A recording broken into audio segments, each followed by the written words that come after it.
Donald Trump ने अपने चुनावी अभियान में ये वादा किया था कि वो लाखों अवैध अप्रवासियों को देश से बाहर का रास्ता दिखाएंगे, लेकिन एक रिपोर्ट के मुताबिक इससे अमेरिकी अर्थव्यवस्था पर गंभीर असर पड़ सकता है, जो कि महामंदी से भी ज्यादा नुकसानदेह हो सकता है। और ये रिपोर्ट कांग्रेस की जॉइंट इकोनॉमिक कमेटी के डेमोक्रेट द्वारा 11 दिसंबर को जारी की गई थी। डोनाल्ड ट्रंप ने कहा था वो सेना का इस्तेमाल करके अवैध प्रवासियों को बाहर निकालेंगे। रिपोर्ट में चेतावनी दी गई थी कि ऐसा करने से केवल प्रवासियों की जिंदगी ही प्रभावित नहीं होगी, बल्कि अमेरिकी अर्थव्यवस्था भी प्रभावित होगी। रिपोर्ट के मुताबिक डोनाल्ड ट्रंप की सामूहिक निर्वासन योजना से आर्थिक विकास में कमी, श्रमिकों की संख्या में गिरावट, अमेरिकियों की नौकरी का नुकसान, सभी अमेरिकी नागरिकों के लिए कीमतों में वृद्धि और महंगाई का खतरा हो सकता है। अमेरिकन इमिग्रेशन काउंसिल के अनुसार अगर अमेरिका हर साल 1 मिलियन लोगों को निर्वासित करता है तो इससे देश की जीडीपी में लगभग 4.2% से लेकर 6.8% तक की गिरावट हो सकती है।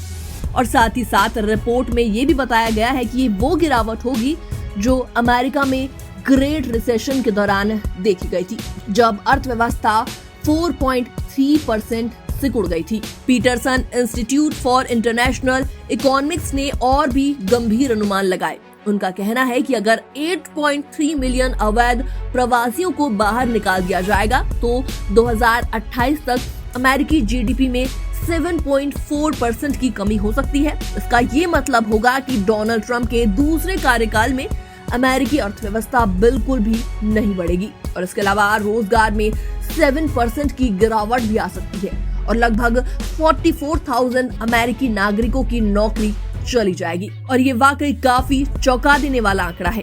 रिपोर्ट में ये भी कहा गया है कि हालांकि अवैध प्रवासी श्रमिक कुल श्रम बल का केवल 4.4% से 5.4% हिस्सा बनाते हैं, वो कई महत्वपूर्ण उद्योगों में काम करते हैं जैसे निर्माण, कृषि, स्वास्थ्य सेवा और आतिथ्य।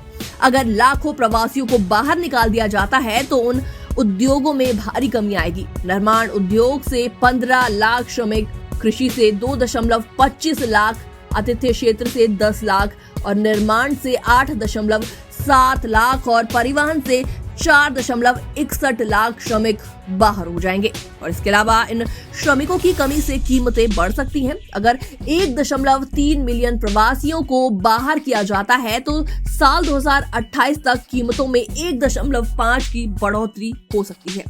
और अगर 8.3 मिलियन प्रवासियों को बाहर का रास्ता दिखा दिया जाता है तो ऐसे में कीमतें 9.1% तक बढ़ सकती हैं। रिपोर्ट के अनुसार डोनाल्ड ट्रंप की योजना से सिर्फ श्रमिकों की कमी नहीं होगी, बल्कि अमेरिका एक उपभोक्ता समूह भी खो देगा, जिससे बाजार में खर्च घटेगा और आर्थिक स्थिति और भी ज्यादा खराब हो सकती है।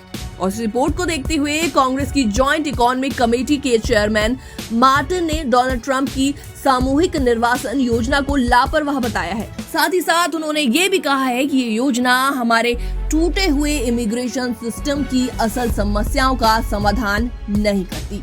इसके बजाय ये खाद्य पदार्थों की कीमतों को बढ़ाएगी, नौकरियों को खत्म करेगी और अर्थव्यवस्था को छोटा करेगी।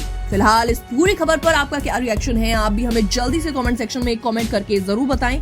बाकी वर्ल्ड से जुड़ी छोटी और बड़ी खबरें देखने के लिए जरूर सब्सक्राइब करें एनबीटी इंटरनेशनल।